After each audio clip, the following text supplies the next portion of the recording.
जय हिंद बच्चों, 5 व्हील पे आप सभी का स्वागत है। मैं हूं engineer D K Singh, university topper. हम लोग पढ़ रहे थे गॉस थ्योरम और गॉस थ्योरम का ये 5th लेक्चर है। इसमें मुख्य रूप से हम लोग न्यूमेरिकल पढ़ेंगे। गॉस थ्योरम की जो एप्लीकेशन ऑफ गॉस थ्योरम है या इलेक्ट्रिक फ्लक्स है या गॉस थ्योरम है, आपने थ्योरी को बहुत ध्यान से पढ़ लिया है और जब आप थ्योरी बहुत अच्छे से पढ़ लिए हैं तो अच्छे से न्यूमेरिकल भी पढ़ लें, ताकि आपकी नीट या जेई की जो शर्त है, जो कंडीशन है, उसको आप उसके लिए जो है आप तैयार हो सकें।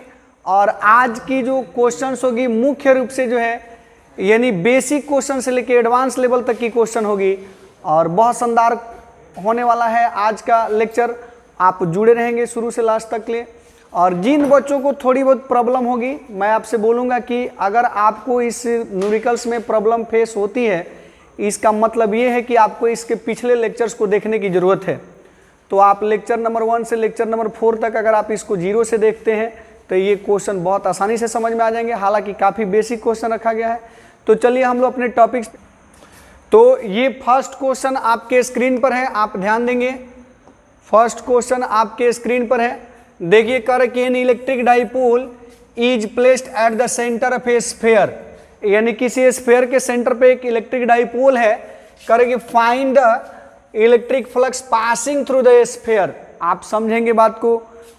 हालांकि क्वेश्चन की ऑप्शन आपके सामने रखी गई है कि ए में दिया गया Q by epsilon not, B में दिया गया 2Q बाई इप्सिलॉन नॉट और सी में दिया गया Q बाई 2 इप्सिलॉन नॉट और डी में दिया गया 0।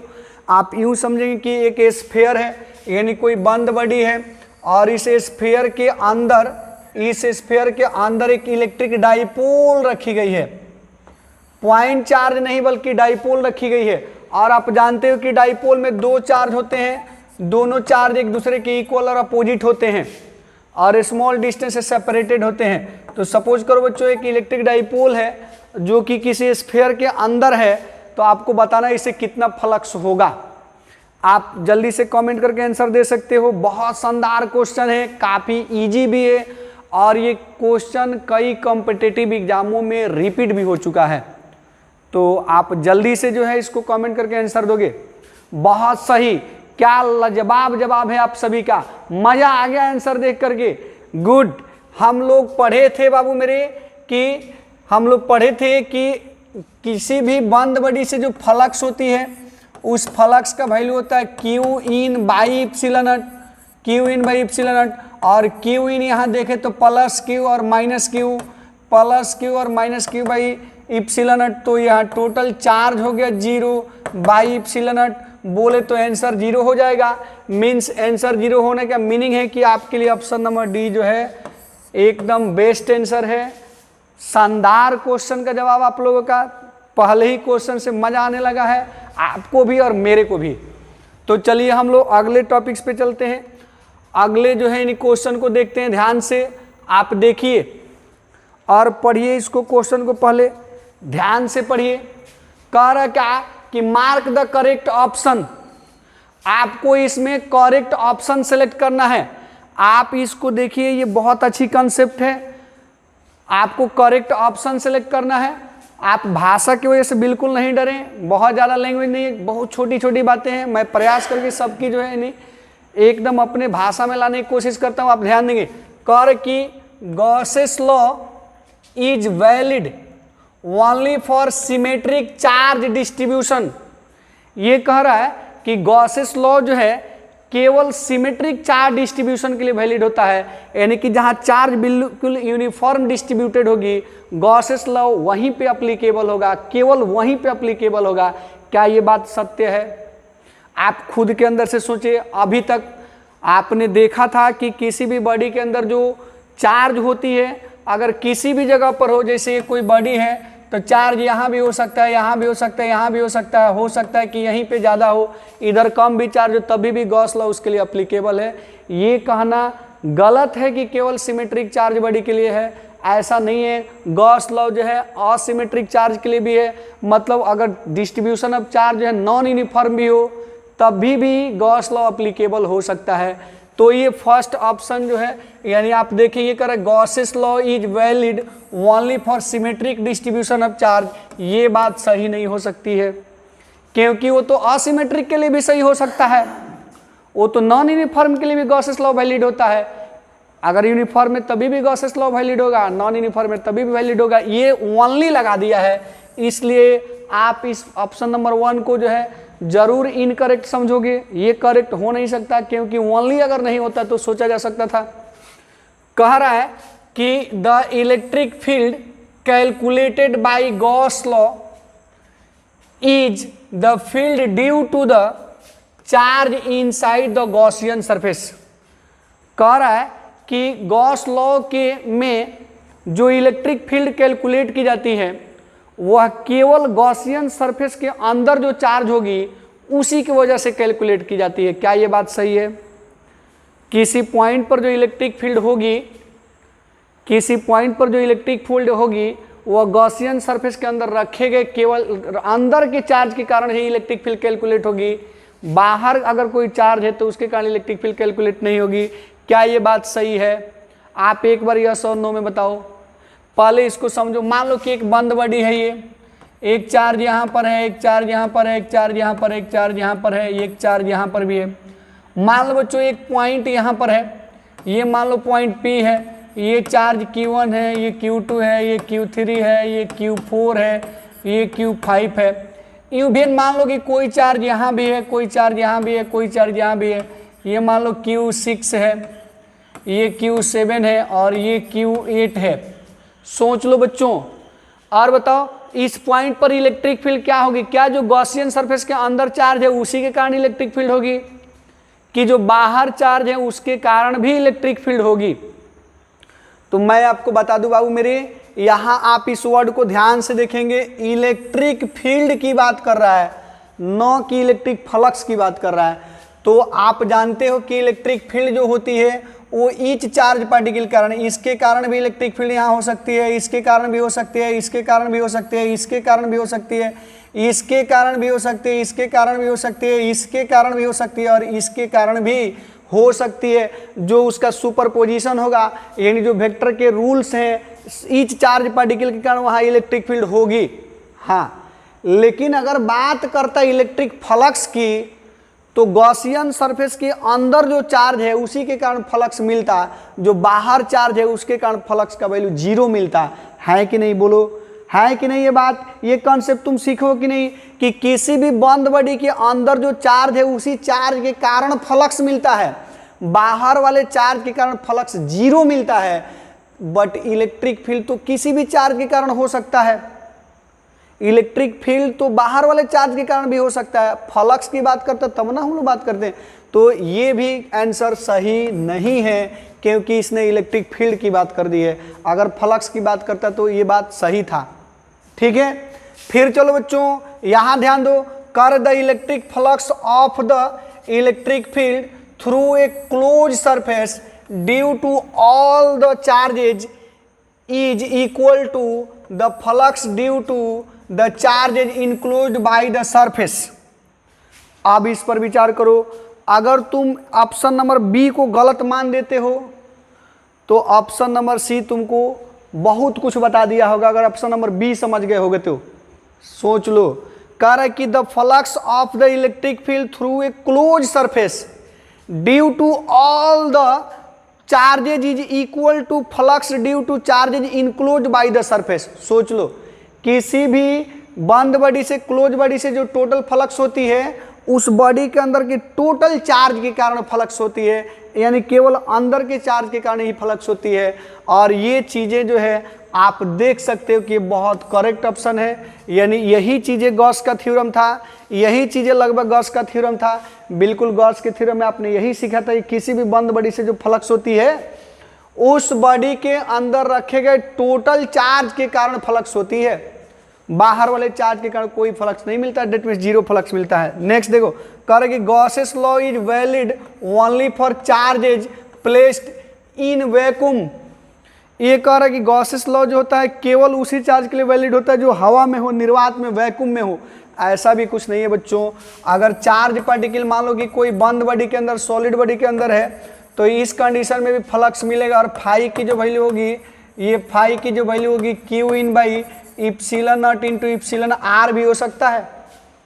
इसके अंदर का जो भी तुम्हारे यानी इसके अंदर अगर कोई डाइलेक्ट्रिक मीडियम है तो इप्सिलन आर भी हो सकता है। ये कोई जरूरी नहीं कि केवल एयर वाले के लिए वैलिड होगा, ये अदर मीडियम के लिए भी वैलिड होता है। तो कुल मिला के ऑप्शन नंबर सी ही में हमारे लिए सही आंसर है।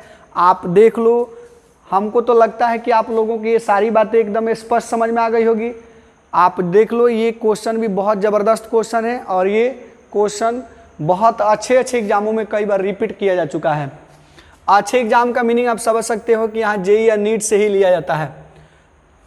चलो इस क्वेश्चन को बहुत ध्यान से देखो, एक बार क्वेश्चन को पढ़ो सभी बच्चे, जरूरत के हिसाब से स्क्रीनशॉट भी ले लो, पहले ही क्वेश्चन को स्क्रीनशॉट ले लो। कह रहा है कि a point charge Q is placed, A point charge Q is placed at the centre of a cube. Charge Q जो है बाबू कहाँ सिचुएटेड है, तो क्यूब के सेंटर पर है, यानी कि जो घन या घन है उस घन के सेंटर पे है।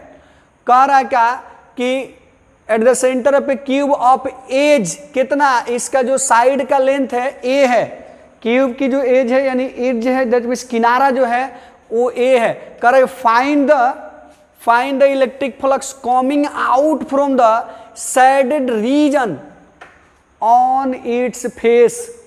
इसके फेस पर जो शेडेड रीजन है उस शेडेड रीजन से आपको फ्लक्स बताना है। और आप ये ढूंढ लो कि ये शेडेड रीजन है कौन बाबू मेरे, तो ये जो रीजन है ये शेडेड रीजन है, आप ढूंढ लो। ये जो रीजन है ये शेडेड रीजन है, यानी ये जो एरिया है बाबू मेरे ये एक शेडेड रीजन है, आपको इससे फ्लक्स बताना है। ये शेडेड रीजन है और आपको इससे फ्लक्स बताना है कि कितनी फ्लक्स होगी। आप ध्यान दे दो, देख लो, इस शेडेड रीजन से आपको फ्लक्स बताना है। सोच लो एक बार बढ़िया से कि इस शेडेड रीजन से फ्लक्स कितना होगा। बताओ कि ये एक चार्ज पार्टिकल है, यहाँ पर ढूंढो, ये चार्ज Q है और एक क्यूब है और इस क्यूब के जो शेडेड रीजन है आपको इस शेडेड रीजन से फ्लक्स बताना है कि टोटल कितनी फ्लक्स होगी इस शेडेड रीजन से। कमेंट करके आंसर दो सभी बच्चे। आपके स्क्रीन पर आंसर दिख रहा है, बताओ। यहाँ दिया हुआ कि Q/12 इप्सिलन नॉट, यहाँ दिया Q/इप्सिलन नॉट, यहाँ दिया Q/24 इप्सिलन नॉट और फिर 0 भी दिया हुआ है। आप जल्दी से कमेंट करके आंसर पर, बहुत सारे बच्चे जो है बहुत सारा ऑप्शन भेज रहे हैं और बहुत सारे लोगों का सही भी है, कुछ लोग लक लगा रहा है। तो भाई मेरे जो भी बच्चे लक लगा रहे हैं मैं आपसे कहूँगा कि आप सीखो इस क्वेश्चन को हम लोग कैसे बनाएंगे। देखो मेरे बाबू, मेरे लाल लालियों, आप लोग ध्यान दो कि इसको हम लोग कैसे बनाएंगे। तो सबसे पहले आप जान लो कि जब भी चार्ज सेंटर पे होती है तो एक फेस से फ्लक्स कितना होता था, वन फेस से अगर फ्लक्स की बात करें तो पूरे होल फेस से अगर फ्लक्स की बात किया जाए तो ये Q/इप्सिलन होता है, Q/इप्सिलन होता है। और Q की वैल्यू मैं बोलूँ तो यहाँ Q ही है बाई इप्सिलन, पूरे होल फेस से है, टोटल से है। अब इसमें देखो ऐसे ऐसे 6 फेस होते हैं, तो एक जो फेस होगी ये कंप्लीट फेस, उससे कितनी फ्लक्स हो जाएगी, तो उससे फ्लक्स की मैं अगर बात करूं उसको 5' मान लूँ तो ये 5/6 हो जाएगी। और 5/6 की मैं बात करूं तो ये Q/6 इप्सिलन हो जाएगा। अब तुम देखो ये पूरे होल जो है फेस से, डेट मीन्स ये पूरे होल फेस से, इतना फेस से जो है Q/6 इप्सिलन होगा। और तुम देखोगे कि इस पूरे फेस का 1/4 पार्ट जो है ये शेडेड रीजन है, तो ये जो पूरा फेस से जो भी फ्लक्स होगा उसका 1/4 पार्ट ही इससे पास करेगा। तो 1/4 पार्ट की बात करें तो यहाँ जो नेट फ्लक्स है शेडेड रीजन से जो फ्लक्स है, यहाँ जो शेडेड रीजन से जो फ्लक्स है उसकी बात की जाए तो ये 5'/4 हो जाएगा, उसका भी 1/4 पार्ट हो जाएगा। और 1/4 पार्ट बोले तो ये Q/6 × 4 × इप्सिलन, डेट मीन्स Q/24 इप्सिलन हो जाएगा, Q/24 इप्सिलन हो जाएगा। और आप यहाँ ऑप्शन देख सकते हो, आपके लिए खूबसूरत सा ऑप्शन रखा गया स्क्रीन पे, आप देख लो और बोलो मज़ा आया कि नहीं आया। यस और नो में बताओ मज़ा आया कि नहीं आया। जो तुम थ्योरी पढ़े हो काफ़ी डिटेल्स में पढ़े हो, काफ़ी आसान क्वेश्चन है कि नहीं, शानदार क्वेश्चन है कि नहीं, खुशी तो मिल रही है। बोलो क्वेश्चन को देख करके, काफ़ी शानदार क्वेश्चन है और ये क्वेश्चन यानी ऑप्शन नंबर सी सही है। चलो हम लोग अगले क्वेश्चन की ओर चलते हैं। देख लो, बिल्कुल ऐसे ही है। आपको सैडेड रीजन से फ्लक्स बताना है, आपको सैडेड रीजन से फ्लक्स बताना है, और मैं आपके लिए रीजन जो सैडेड है उसको मैं आपको दिखा दे रहा हूँ कि आपके पास ये रीजन सैडेड है, आपके पास ये रीजन सैडेड है, ध्यान देना।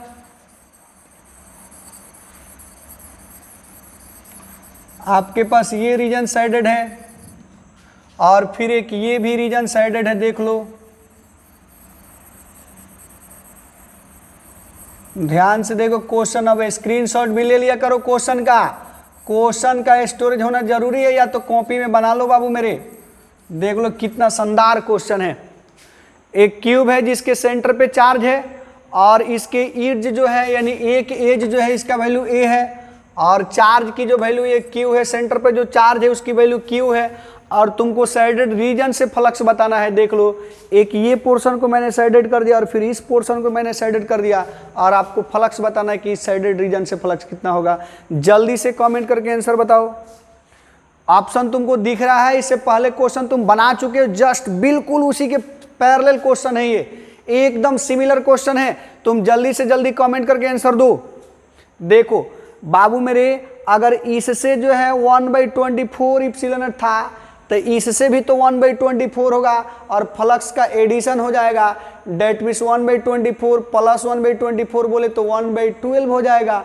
बोलो बाबू मेरे, इससे तो तुमने अभी कैलकुलेट किया था कि 1/24 इप्सिलॉन, और इससे भी तो 1/24 यानी Q/24 इप्सिलॉन हो जाएगा। अब जब तुम देखोगे तो ये 2Q/24 इप्सिलॉन हो जाएगा। डेट मीन्स ये कितना हो जाएगा बाबू मेरे, यानी फाई की वैल्यू मैं बोलूँ, यानी जो साइडेड रीजन से फ्लक्स की वैल्यू मैं बोलूँ तो 1 यानी Q/12 इप्सिलॉन हो जाएगा। और ढूंढ लो तुम्हारे पास ऑप्शन, कितना खूबसूरत ऑप्शन है, काफ़ी बच्चों का बहुत शानदार जवाब आया है। मैं आपके इस लगन को देख करके मुझे लगता है कि आप जो है अगर इसी तरीके से सभी चैप्टर को जो पढ़ते रहे तो ज़रूर आपकी जो है रिजल्ट हो जाएगी। जो भी बच्चे कंटिन्यूअस स्टडी कर रहे हैं आपकी ज़रूर रिजल्ट हो जाएगी। इससे ज़्यादा जो है इंटेलिजेंट होने की ज़रूरत नहीं है, बस कंटिन्यूटी जो है पढ़ाई में आने की ज़रूरत है। बहुत इंटेलिजेंट लोग अगर कंटिन्यूटी नहीं बरकरार रखते हैं तो वो भी फेंका जाते हैं, लेकिन जो भी बच्चे कंटिन्यूटी मेंटेन रखेंगे, समय के साथ अपने आप को डेली का काम डेली करते रहेंगे, अपने आप को बिल्कुल जो मोटिवेट रखेंगे, कभी भी डीमोटिवेट होने नहीं देंगे, और कंटिन्यूटी अगर बरकरार रहती है, आप एक एक टॉपिक्स को, एक एक क्वेश्चन को धीरे धीरे सीखते चलते हो, जैसे ही आपकी बारी आएगी आपका रिजल्ट हो जाएगा। इसका बाकी कोई शॉर्टकट रास्ता नहीं है। आप बिल्कुल बिंदास रहो और डेली का डेली पढ़ाई करते चलो। देखो ये कितना शानदार क्वेश्चन है। कर के एक स्क्वायर है जिसके ईच साइड जो है ए है, कर के a charge q is placed at the corner of A square of side A, find the electric flux through the square. देख लो बाबू मेरे, एक स्क्वायर है जिसके ईच साइड का जो है यानी जिसके ईच साइड ए है, जिसके ईच साइड ए है, और इस स्क्वायर के कॉर्नर पर, इस स्क्वायर के कॉर्नर पर मान लो बाबू मेरे, इस स्क्वायर के कॉर्नर पर एक चार्ज रखी गई है Q, एक चार्ज रखी गई है Q। अब आपको बताना है कि इसके फेस से टोटल कितना फ्लक्स पास करेगा। एकदम दिमाग लगा के बताओ। ऑप्शन तुम्हारे सामने, ऑप्शन जो है नहीं, बट मैं लिख दे रहा हूँ, शायद ऑप्शन छूट गया है, कोई बात नहीं है। यहाँ जो फाई की वैल्यू ये Q/ε होगा। बी में देखोगे कि यहाँ फाई की वैल्यू जो Q/2ε होगा। सी में आप देखो यहाँ फाई की वैल्यू जो है Q/4ε होगा, और डी में देखोगे ये 0 कहेगा, डी में कहोगे कि 0 होगा। आप जल्दी से कमेंट करके आंसर लिखो। देखो बहुत शानदार क्वेश्चन है कि नहीं। एक स्क्वायर है, उस स्क्वायर का ईच साइड ए है, और उसके एक कॉर्नर पे, डेट मीन्स एक कॉर्नर पे, चारों कॉर्नर पे नहीं, ओनली वन कॉर्नर पे, फोर्थ कॉर्नर भी ले सकते थे, तभी भी कोई ज़्यादा दिक्कत नहीं होने वाला। उसके एक कॉर्नर पे Q चार्ज है। अब आपको बताना है कि इस स्क्वायर से टोटल कितनी फ्लक्स पास करेगी। आप सोच के देखो स्क्वायर से कितनी फ्लक्स पास करेगी, दिमाग लगा के देखो। चलो, तो बहुत सारे बच्चों का आंसर मैं देख रहा हूँ, बहुत खूबसूरत जवाब आ रहा है। बहुत खूबसूरत जवाब आ रहा है और मुझे विश्वास है कि आप इसी तरीके से जो है मेहनत करते रहेंगे। बहुत सारे बच्चे जो है, चलो तो देखो मेरे लाल लालियों, आप ध्यान दोगे। सबसे पहला बात हम लोगों ने सीखा था क्या, कि जब भी किसी चार्ज की बात हो जाए तो जो फोर्स अप्लाइंस होती है ऑल पॉसिबल डायरेक्शन में ओरिजिनेट होती है। तो यहाँ से जो फोर्स अप्लाइंस चलेगी ऐसे चलेगी, यहाँ से फोर्स अप्लाइंस चलेगी वो ऐसे चलेगी ऑल पॉसिबल डायरेक्शन में। अब तुम देखो ये जो फोर्स अप्लाइंस है इवन ऐसे भी चलेगी, लेकिन जो एरिया वेक्टर है, एरिया वेक्टर तो सीधे आउटवर्ड होगा। बोलो, एरिया वेक्टर तो सीधे आउटवर्ड होगा। और जो इलेक्ट्रिक फील्ड है तुम देख रहे हो, इसके एरिया के जो है सरफेस के ये पैरेलल है, ये डेट मीन्स एरिया वेक्टर के परपेंडिकुलर है। जो एरिया वेक्टर है बाबू मेरे, एरिया वेक्टर तो सीधे आउटवर्ड हो रही है, इसके साथ तो परपेंडिकुलर हो रही है। तो तुम बताओ फ्लक्स का वैल्यू कितना होगा। फ्लक्स का वैल्यू होता है ई डॉट डी ए होता है, ई डॉट डी ए होता है।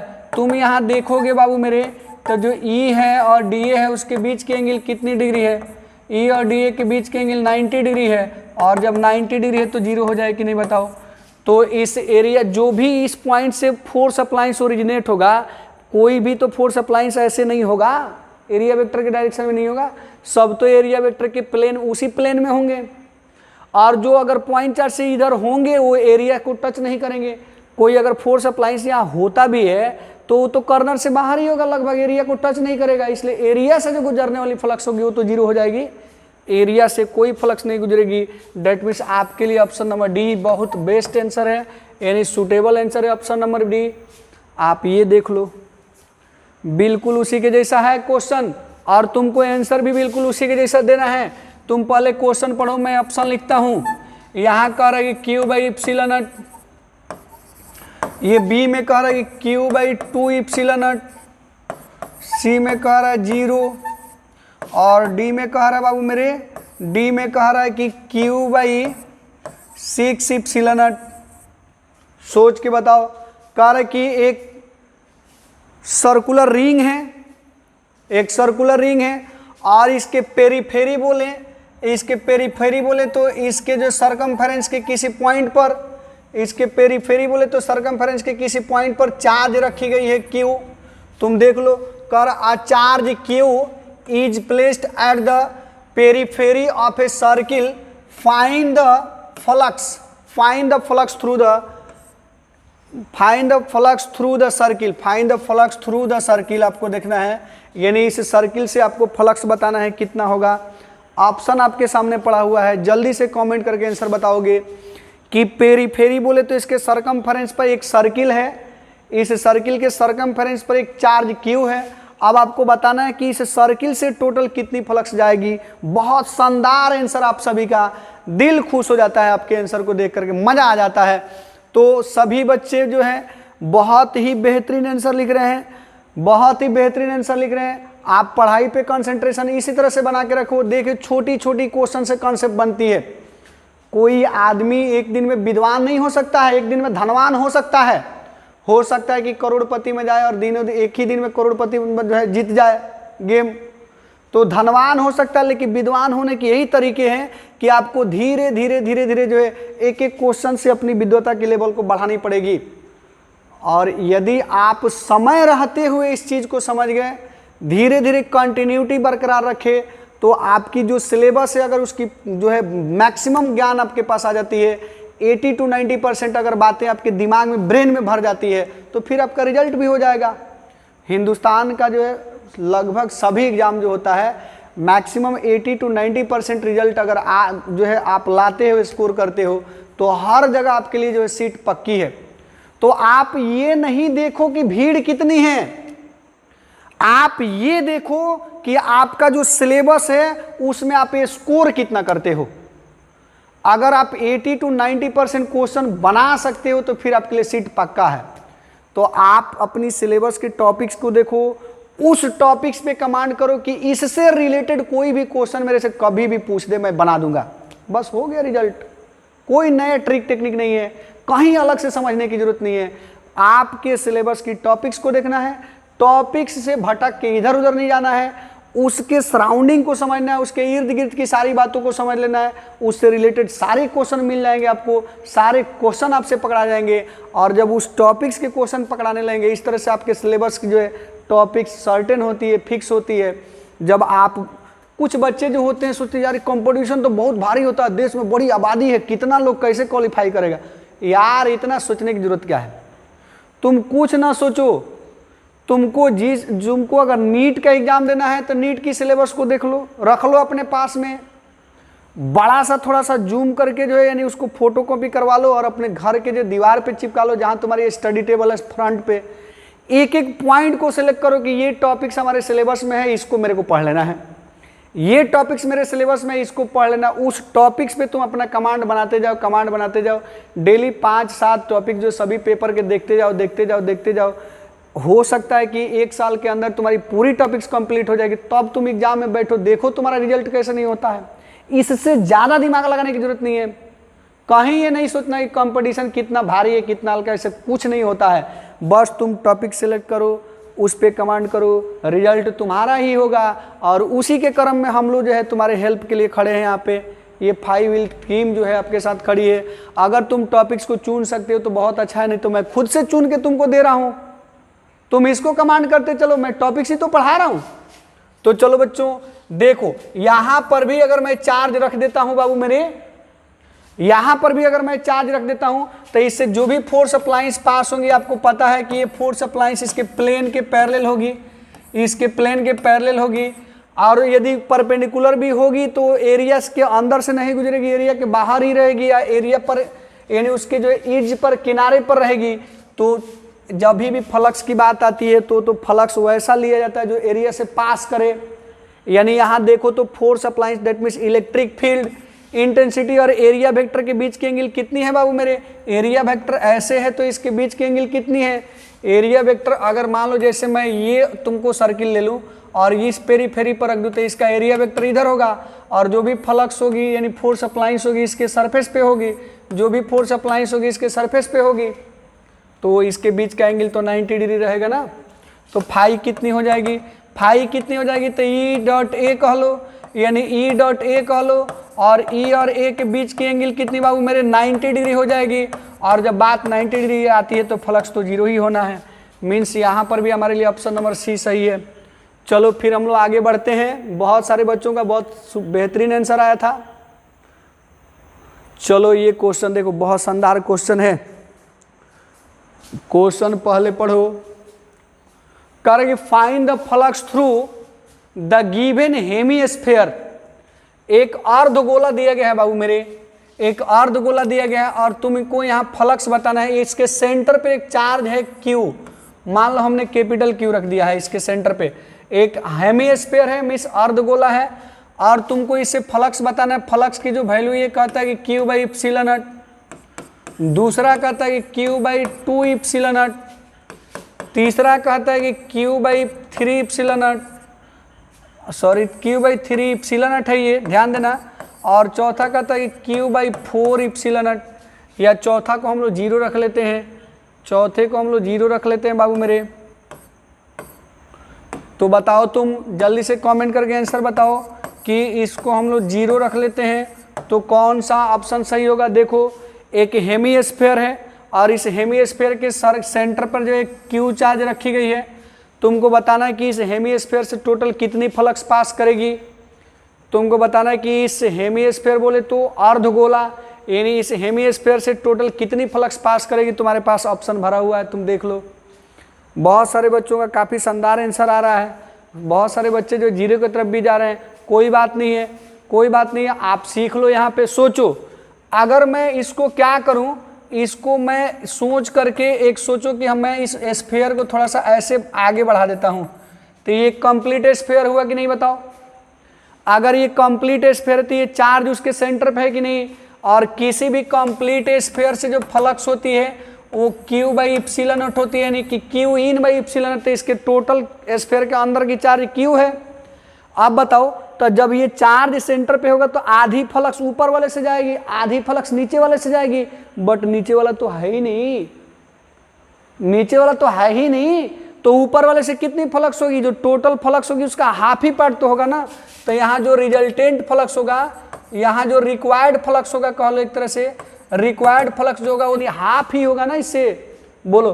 तो जो हाफ होगा that means Q by 2 epsilon not हो जाएगा फ्लक्स। जो रिक्वायर्ड फ्लक्स है जो इसे कॉलर्ड हेमिस्फीयर से पास कर रही है उसका वैल्यू कितना हो जाएगा बाबू मेरे, Q बाई 2 इप्सिलॉन नॉट हो जाएगा। और ऑप्शन नंबर 2 आपके लिए बहुत शानदार आंसर है, आप देख लो और मजे लो क्वेश्चन के साथ, खेलते चलो इस क्वेश्चन से, बोलो।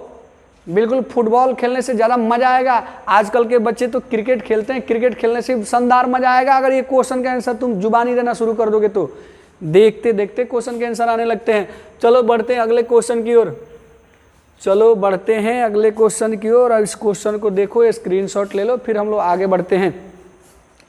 कर कि if a unit positive charge, ध्यान देना बाबू मेरे, यूनिट पॉजिटिव चार्ज, कर कि if a unit positive charge, if a unit positive charge, देख लो, कर कि if a unit positive charge is kept in air then the total flux coming out of the unit charge is, कर कि एक unit positive charge अगर यहाँ रख दिया जाए, यानी Q का वैल्यू अगर 1 कूलम मान लो रख दिया जाए, तो इस चार्ज पार्टिकल से टोटल कितनी फ्लक्स पास करेगी, यही आपको बताना है बाबू मेरे। तो आपको तो पता है कि इस चार्ज पार्टिकल से ऑल पॉसिबल डायरेक्शन में जो फोर्स अप्लाइंस पास करेगी, ऑल पॉसिबल डायरेक्शन में फोर्स अप्लाइंस पास करेगी। तुम इसके सराउंडिंग में किसी भी बंद बॉडी की कल्पना करोगे तो उसे टोटल फ्लक्स कितनी होगी, बताओ टोटल फ्लक्स कितनी होगी बाबू मेरे। तो टोटल फ्लक्स हो जाएगी Q in by epsilon not, Q in by epsilon not हो जाएगी। और यदि Q इन का वैल्यू हम लोग सोच लें तो Q इन का वैल्यू 1 कूलम है, और इप्सिलॉन नॉट का वैल्यू तुम जानते हो, बताओ इप्सिलॉन नॉट को इप्सिलॉन नॉट ही रहने दो, इसको ऊपर ले जाओगे तो क्या हो जाएगा, इप्सिलॉन नॉट के पावर -1 हो जाएगा। तो कुल मिला के फ्लक्स कितनी हो जाएगी, तुम ऑप्शन ढूंढ लो कौन सही है, 1 2 3 4, बताओ कौन सा ऑप्शन सही होगा। तो आप देख सकते हो यहाँ option number 3, option number 3 best answer है। किसी भी यूनिट पॉजिटिव चार्ज से जो फ्लक्स ओरिजिनेट होती है, यानी ऑल पॉसिबल डायरेक्शन में ओरिजिनेट होती है, तो तुम उसके सराउंडिंग में किसी बंद बॉडी की इमेजिंग करो तो उसे टोटल फ्लक्स कितना हो जाएगा बाबू मेरे। अगर चार्ज का वैल्यू 1 कूलम है तो ये देख लो इप्सिलॉन नॉट इनवर्स हो जाएगी। और इसके बाद हम लोग चलते हैं नेक्स्ट क्वेश्चन की ओर। देखो क्वेश्चन को समझो, कोशिश करो बनाने के लिए खुद से, क्वेश्चन स्क्रीनशॉट लेना नहीं भूलना, सभी क्वेश्चन तुम्हारे फेयर कॉपी में होना जरूरी है, डेली का डेली फेयर कॉपी करते जाओ, तुम ही सक्सेस हो। जो बच्चे साथ साथ स्टडी करते चले जाएंगे वही सक्सेस होने वाले हैं, क्योंकि उनको तो जान लो, मैंने लगभग जो है इस एक्सरसाइज की मैक्सिमम क्वेश्चन को हमने रख दिया है, मैक्सिमम क्वेश्चन को रख दिया है। जो भी तुम्हारे बैक ईयर प्रीवियस ईयर्स में भी जो क्वेश्चन पूछे गए हैं, मैंने उन सारे क्वेश्चन को यहाँ रख दिया है। तुमको कहीं शायद दिक्कत नहीं होगा अगर इस लेवल के क्वेश्चन बनाते चलते हो तो।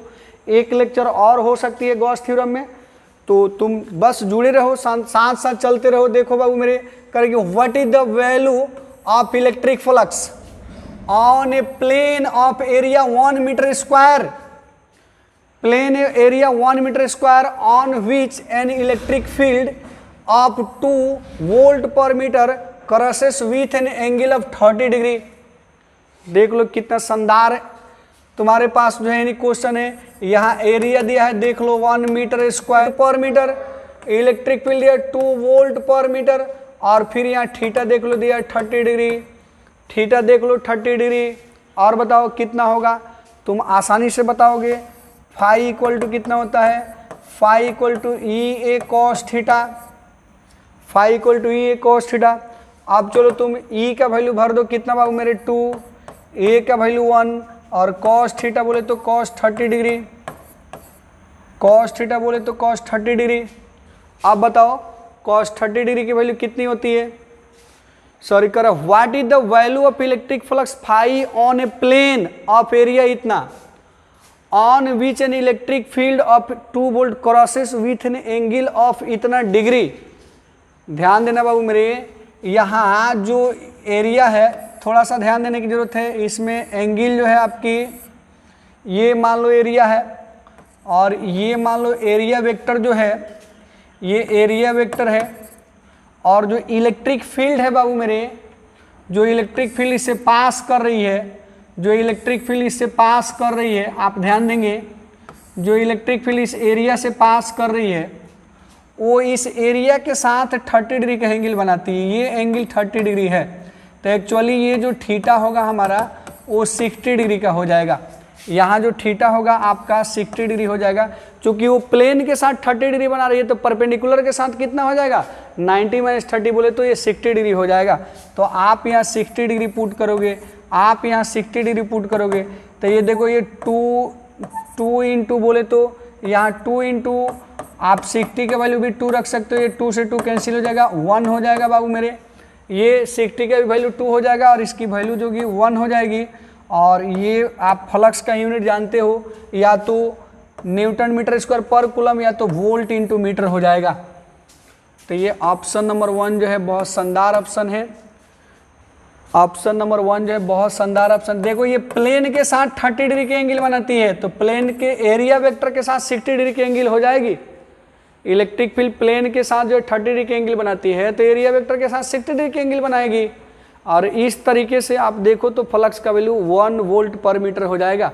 आप देख लो, आगे बढ़ो, नेक्स्ट क्वेश्चन पे ध्यान दो। चलो करेंगे, determine the electric flux of a flat square having an area 10 metre square. देख लो एक एरिया दिया हुआ है 10 मीटर स्क्वायर, कर कि यूनिफॉर्म इलेक्ट्रिक फील्ड ऑफ इतना newton per coulomb passing perpendicular to it. देख लो एक यूनिफॉर्म इलेक्ट्रिक फील्ड इतना न्यूटन पर कूलम का इलेक्ट्रिक फील्ड, देख लो तुम 800 इलेक्ट्रिक फील्ड बोले तो 800 यानी कि 8000 न्यूटन पर कूलम है। और ये बिल्कुल इलेक्ट्रिक फील्ड एरिया वेक्टर के परपेंडिकुलर है। देखो क्वेश्चन एकदम साफ साफ लिखा हुआ है कि जो इलेक्ट्रिक फील्ड है, ये अगर तुम्हारा एरिया वेक्टर है, ये सपोज करो एरिया वेक्टर जो है यानी एरिया के परपेंडिकुलर है, डेट मीन्स एरिया वेक्टर के डायरेक्शन में है। ये ए है तो ये भी ए है, देखो ये एरिया के साथ परपेंडिकुलर है इलेक्ट्रिक फील्ड, यानी एरिया वेक्टर के डायरेक्शन में है। तो यहाँ थीटा कितनी हो जाएगी, यहाँ थीटा जो होगी बाबू मेरे, यहाँ थीटा 0 डिग्री हो जाएगी। एरिया के परपेंडिकुलर मीन्स एरिया वेक्टर के डायरेक्शन में। अब बताओ तुमको फाई बताना है, तो फाई की वैल्यू कितनी हो जाएगी बताओ। तो ये ई ए कॉस थीटा तुम लिखते हो, ई ए कॉस थीटा तुम लिखते हो बाबू मेरे, और ई का वैल्यू रखोगे तुम 8000 और ये 10 लिखोगे, फिर कॉस 0 का वैल्यू 1 लिखोगे, और कुल तुम देखो तो 8 × 10⁴ लिख सकते हो। और यदि यूनिट की बात है तो न्यूटन मीटर स्क्वायर पर कूलम लिख सकते हो। तुम यहाँ ढूंढ लो कोई है क्या, बिल्कुल है, बिल्कुल ऑप्शन तुम्हारे सामने रखा हुआ है, ढूंढ लो तुम, बिल्कुल यहाँ ऑप्शन रखा हुआ देख लो। और तुम इसको स्क्रीनशॉट भी लेते जाओ, question with answer, question with answer screenshot भी लेते जाओ। चलो अब अगले क्वेश्चन में चलते हैं। देखो बहुत शानदार क्वेश्चन है तुम्हारे सामने। कर कि plane surface is rotated in a uniform electric field. किसी यूनिफॉर्म इलेक्ट्रिक फील्ड को किसी प्लेन सरफेस में रोटेट कर रहे हैं, करें when it is the flux of electric field through the surface is maximum. सोच लो, कर किसी प्लेन सरफेस को किसी यूनिफॉर्म इलेक्ट्रिक फील्ड में रोटेट करा रहे हैं, किसी प्लेन सरफेस को किसी यूनिफॉर्म इलेक्ट्रिक फील्ड में रोटेट करा रहे हैं। मान लो बच्चों मेरे, मान लो कि ये एक यूनिफॉर्म इलेक्ट्रिक फील्ड है, मान लो कि ये एक यूनिफॉर्म इलेक्ट्रिक फील्ड है, सपोज करो ऐसे एक यूनिफॉर्म इलेक्ट्रिक फील्ड है, और हम लोग ये एक प्लेन सरफेस ले रहे हैं, और इस प्लेन सरफेस को कभी सोच लो हम लोग ऐसे रखते हैं, कभी इस प्लेन सरफेस को ऐसे रखते हैं, कभी इस प्लेन सरफेस को सोचो, सपोज करो कि हम लोग ऐसे रखते हैं, किसी इंस्टेंट में ऐसे रखते हैं। तुम इसी इलेक्ट्रिक फील्ड को थोड़ा सा और आगे बढ़ा के मान लो, मैं फ्री हैंड बना रहा हूँ, तुम दिमाग लगाना। मान लो कि इसी प्लेन सरफेस में हम लोग जो है, यानी इसी प्लेन सरफेस को किसी इंस्टेंट टाइम में बिल्कुल ऐसे रख देते हैं, बिल्कुल ऐसे रख देते हैं, तुम ध्यान देना, यहाँ जो एरिया वेक्टर है, यहाँ जो एरिया वेक्टर है नीचे की ओर है और इलेक्ट्रिक फील्ड इधर है, यहाँ 90 डिग्री पर है। तुम यहाँ देख लो, यहाँ जो एरिया वेक्टर है इधर है और ये इलेक्ट्रिक फील्ड इधर है, यहाँ हो सकता है 60 डिग्री हो। तुम यहाँ देखो, यहाँ जो एरिया वेक्टर है बिल्कुल इसी डायरेक्शन में है और इलेक्ट्रिक फील्ड भी बिल्कुल इसी डायरेक्शन में है। ये तुम देख लो, यहाँ थीटा 0 डिग्री तुमको दिख रहा होगा। ऐसे ही इसको जो है मान लो कभी ऐसे, कभी ऐसे, कभी ऐसे, कभी ऐसे, कई एंगल पर रखा जाता है, यानी पूरे रोटेट कराए जाते हैं। तो तुमको बताना है कि कौन सी सिचुएशन होगी जिसमें इलेक्ट्रिक फ्लक्स सबसे मैक्सिमम होगा। क्वेश्चन समझ में आ गया होगा। फिर से देखो, a plane surface is rotated in a uniform electric field when is the flux of the electric field through the surface is maximum, यानी जो सरफेस है उस सरफेस से किस कंडीशन में फ्लक्स मैक्सिमम होगा। और ऑप्शन देखो, यहाँ पे ये ऑप्शन दिया है कि when the surface is perpendicular to the field, जब जो सरफेस है फील्ड के परपेंडिकुलर हो। फिर कह रहा है कि when the surface is parallel to the field, कह रहा है कि जब सरफेस जो है यानी सरफेस बिल्कुल जो है पर पैरेलल हो इलेक्ट्रिक फील्ड के, यानी केस 1 जैसा ले लो, ये जो है यानी कि पैरेलल है। फिर कह रहा है कि when the surface is at an angle of 30 degree with the field, यानी जब ये एंगल जो है फील्ड के साथ 30 डिग्री के एंगल पर हो। और फिर ये कह रहा है कि when the surface is at an angle of 45 degree with the field, जब ये थीटा जो 45 डिग्री पर हो तब। इनमें से कौन सा सही है? तो आपको पता है कि जिस कंडीशन में एरिया जो होती है इलेक्ट्रिक फील्ड के परपेंडिकुलर होती है, यानी एरिया, जब एरिया जो है परपेंडिकुलर होगी तो एरिया वेक्टर पैरेलल हो जाएगी, यानी एरिया वेक्टर और इलेक्ट्रिक फील्ड के बीच का एंगल 0 होगा। कब? जब एरिया जो होगी उसके परपेंडिकुलर होगी। तो मेरे को तो यानी हम लोग चुनेंगे कि ऑप्शन नंबर 1 ही सबसे सूटेबल एक ऑप्शन है, यानी परपेंडिकुलर जब होगी तभी फ्लक्स मैक्सिमम होगा। क्यों? क्योंकि जब एरिया परपेंडिकुलर होगी तो एरिया वेक्टर 0 डिग्री पर हो जाएगी, कॉस्ट जब 0 होगा तो मैक्सिमम हो जाएगा, यानी 1 हो जाएगा, ई डॉट डी ए सीधे हो जाएगा। आप आंसर सेलेक्ट कर लो बाबू मेरे। आंसर इसके लिए तुम्हारा फर्स्ट आंसर सही है। फिर चलो आगे बढ़ते हैं। देखो बहुत कॉन्सेप्चुअल क्वेश्चन है, ये एक तरह के थ्योरी ही है, बच्चे न्यूमेरिकल नहीं समझेंगे इसको। ये देखो कितने शानदार शानदार क्वेश्चन के रूप में आ रहे हैं। ये सभी क्वेश्चन किसी न किसी मुख्य रूप से नीट के पूछे हुए क्वेश्चन हैं ये। चलो इसमें मैक्सिमम क्वेश्चन ध्यान देना। When is the flux through a surface taken as positive, बताओ किसी भी सरफेस से फ्लक्स पॉजिटिव कब लिया होता है? किसी भी सरफेस से फ्लक्स पॉजिटिव कब होता है? देख लो, करें when the flux lines are directly inward, जब फोर्स ऑफ लाइंस इनसाइड होंगे तब। करें when the flux lines are directly outward, करें कि no flux lines through the surface, और फिर करें कि flux lines are parallel to the each other. ये बताओ, सोच लो, तुम ढूंढो यहाँ पे। मान लो बच्चों मेरे कि ये बंद बॉडी है और इसके अंदर हम लोग कोई चार्ज रखते हैं, और जब फोर्स ऑफ लाइंस इससे बाहर निकलती हैं यानी आउटवर्ड होती हैं, जब फोर्स ऑफ लाइंस आउटवर्ड होती हैं तो आप तो सुने थे, याद करो। ऐसे हम लोग जो एक केस पढ़े थे, हम लोग एक केस पढ़े थे कि जब भी कोई बंद बॉडी लेते हैं और जब चार्ज को बाहर रखते हैं तो ये जो एरिया वेक्टर है, मान लो इस एरिया वेक्टर को हम लोग आउटवर्ड ले रहे थे, ये एंगल 90 से ज़्यादा थी, तो यहाँ जब इनकमिंग फ्लक्स होती है वो निगेटिव होती है, और जो आउट गोइंग फ्लक्स होती है, मान लो ये एरिया वेक्टर इधर है, इलेक्ट्रिक फील्ड इधर रहती है, यहाँ जो फ्लक्स होगा वो पॉजिटिव होगा। तो आउट गोइंग जो फ्लक्स होती है पॉजिटिव होती है, और जो इनकमिंग फ्लक्स होती है निगेटिव होती है। आप हमेशा याद रखोगे कि जो इंटरिंग फ्लक्स होती है किसी बॉडी के अंदर, इंटरिंग फ्लक्स को हम लोग निगेटिव, और जो आउट गोइंग फ्लक्स होती है उसको पॉजिटिव लेंगे। इंटरिंग फ्लक्स को निगेटिव और आउट गोइंग फ्लक्स को पॉजिटिव। तो देख लो कह रहा है कि when the flux lines are directly outward, तभी ये पॉजिटिव लिया जाएगा। जब फ्लक्स आउटवर्ड होगा यानी फोर्स ऑफ लाइंस आउटवर्ड होंगे तो फ्लक्स जो है पॉजिटिव होगा बाबू मेरे, यानी ऑप्शन नंबर 2 सही है। ये कहीं कोई न्यूमेरिकल नहीं है, ये थ्योरी है, कॉन्सेप्ट है कि नहीं? बताओ यस और नो में कमेंट करके बताओ कि ये एकदम कॉन्सेप्चुअल क्वेश्चन है कि नहीं। अगर आप थ्योरी को ध्यान से सुने हो तो फिर आपके लिए काफ़ी आसान है कि नहीं? बताओ, बहुत शानदार क्वेश्चन है कि नहीं? सभी बच्चे जो हैं, सभी बच्चे इस क्वेश्चन को देखें और तुम बताओ गॉस थ्योरम के अगर इस लेवल के तुम्हारे से क्वेश्चन बन जाते हैं तो बताओ, अगर जिन बच्चों से इस लेवल के क्वेश्चन बन जाता है नीट का रिजल्ट उसी का होगा। नीट और जेई जो है इसी तरीके के क्वेश्चन पूछता है, तो बताओ होगा कि नहीं तुम्हारा रिजल्ट? होगा ना? वादा करो कि तुम मेरे साथ ऐसे ही जुड़े रहोगे। बिल्कुल, मैं तुम्हारे रग रग में नीट भर दूंगा। नीट कुछ नहीं होता है, सिलेबस ही सब कुछ होता है। सिलेबस पढ़ोगे, टॉपिक्स पे कमांड करोगे, उसके जो प्रीवियस ईयर्स के क्वेश्चन बनाओगे, आसानी से रिजल्ट हो जाएगा। अगर प्रीवियस ईयर्स के क्वेश्चन बनते तुमको क्वेश्चन का पैटर्न पता चल जाएगा, और जिस बच्चे को क्वेश्चन का पैटर्न पता चल जाता है, टॉपिक्स पे कमांड होती है, रिजल्ट उसी का होता है। और जैसे जैसे बातें आगे बढ़ रही है, मैं आपको क्वेश्चन प्रैक्टिस करा रहा हूँ, फिर टेस्ट सीरीज वगैरह भी चालू हो सकती है, क्या होंगी ही।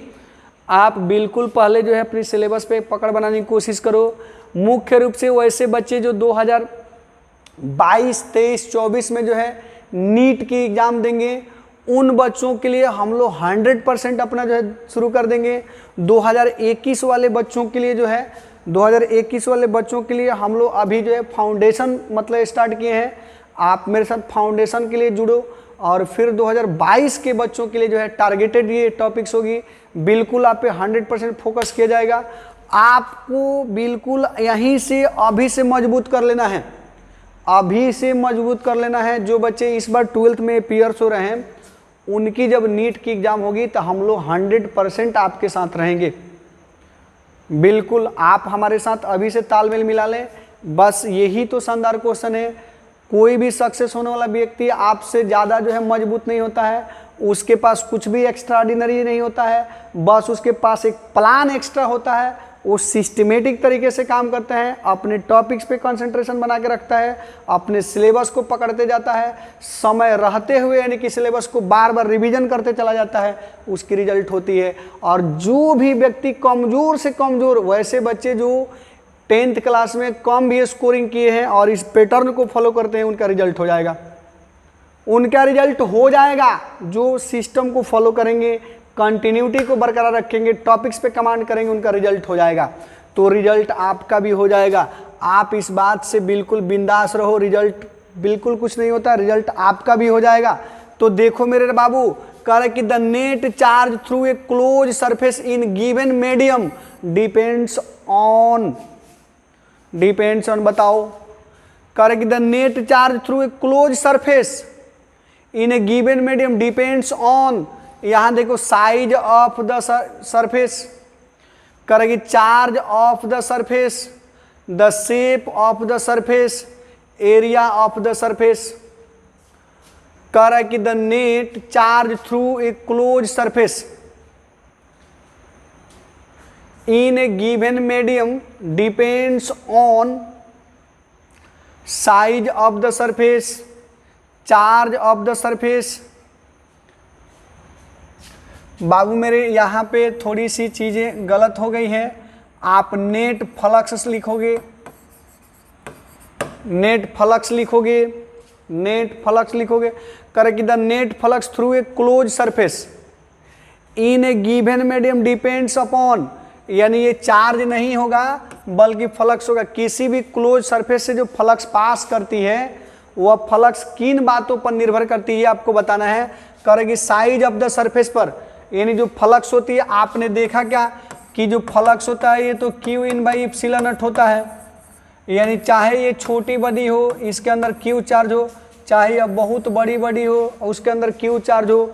चार्ज उसके अंदर कितना है उस अमाउंट ऑफ चार्ज पर डिपेंड करता है, ना कि सरफेस के एरिया पर, सरफेस के साइज पर बिल्कुल नहीं डिपेंड करता है। ये कह रहा है कि चार्ज ऑफ द सरफेस पे डिपेंड करता है, the shape of the surface पर डिपेंड करता है, माने उसके डिजाइन पर डिपेंड करता है। और ये कह रहे एरिया ऑफ द सरफेस पर डिपेंड करता है, बिल्कुल नहीं, ये गलत बात है। साइज पर डिपेंड नहीं करता है। ये कह रहे कि शेप यानी डिजाइन पर भी डिपेंड नहीं करता है कि स्फेरिकल है कि कैसी बड़ी है कि टेढ़ी मेढ़ी है, उस पर भी डिपेंड नहीं करता है। ये कह रहे कि एरिया ऑफ द सरफेस पर, मैंने एरिया बड़ा होगा तो छोटा होगा तो इस पर भी डिपेंड नहीं करता है। आप समझ सकते हो कि आपके लिए ऑप्शन नंबर कौन सही है, आप समझ सकते हो कि आपके लिए ऑप्शन नंबर कौन सही है। बिल्कुल शानदार जवाब है कि नहीं, इस बंद बॉडी छोटी हो बड़ी हो, चाहे वो टेढ़ी मेढ़ी हो, चाहे सीधी हो, चाहे यूनिफॉर्म हो, उससे फ्लक्स को कोई लेना देना नहीं है। फ्लक्स केवल इस पर डिपेंड करता है कि उसके अंदर चार्ज कितना है, that means amount of the charge पर निर्भर करता है। ये बातें आप पहले भी जान चुके हो गॉस लॉ से, और गॉस लॉ में हम लोग यही तो पढ़ रहे थे।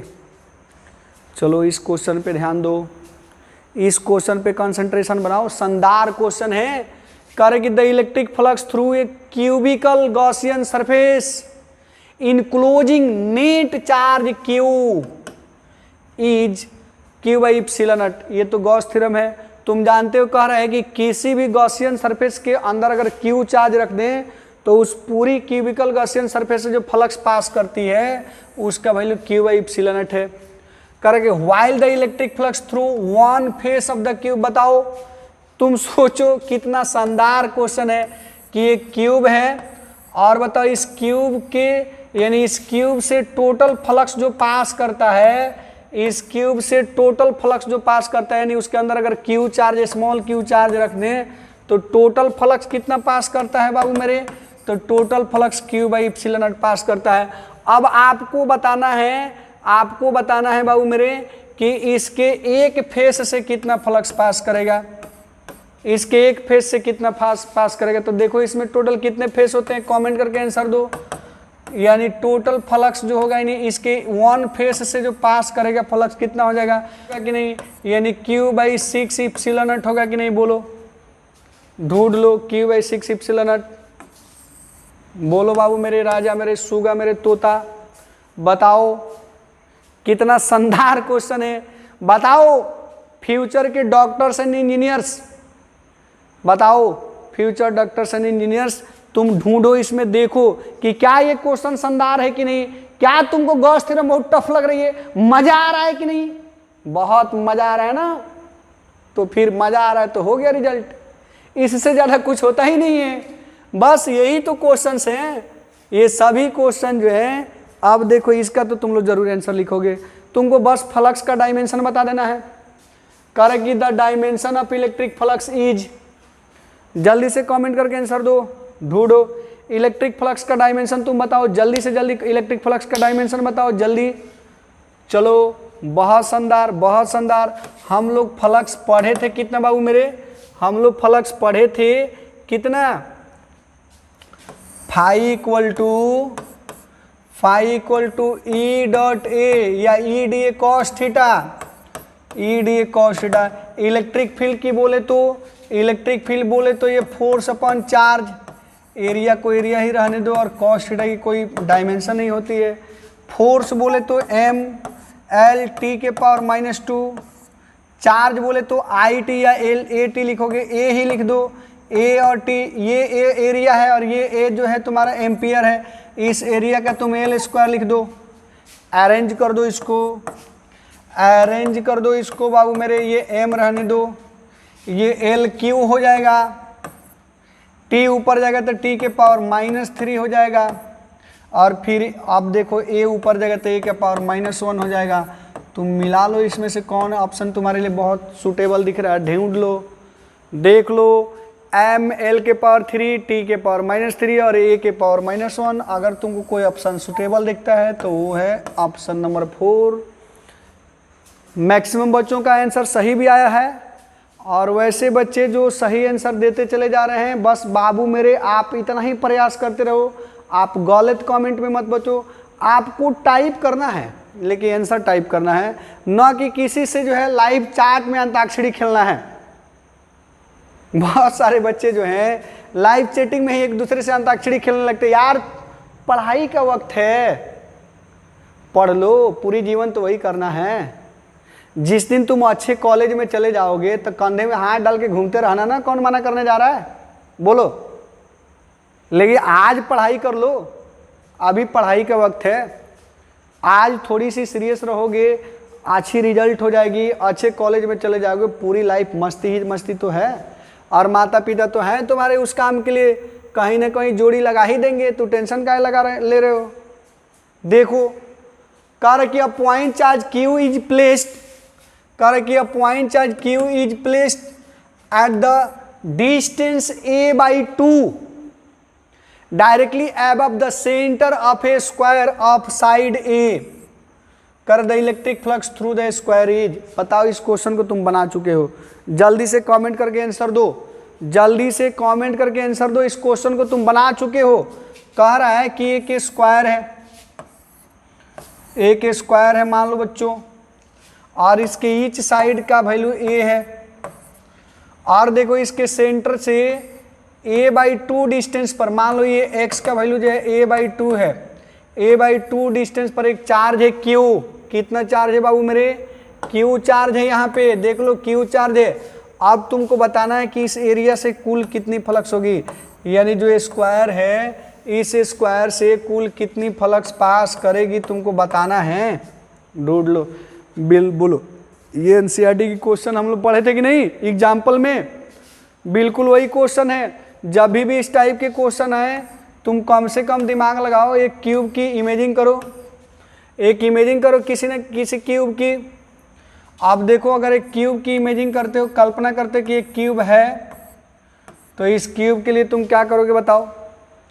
जब ये क्यूब है तो 1/6 पार्ट ही तो इसे पास करेगा ना, इससे फ्लक्स कितना हो जाएगा? क्यूब बाई 1/6 पार्ट ही तो हुआ ना बाबू मेरे, बोलो 1/6 पार्ट ही तो हुआ।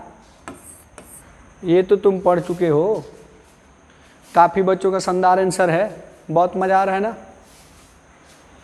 लेते रहो मजा, बनाते रहो क्वेश्चन।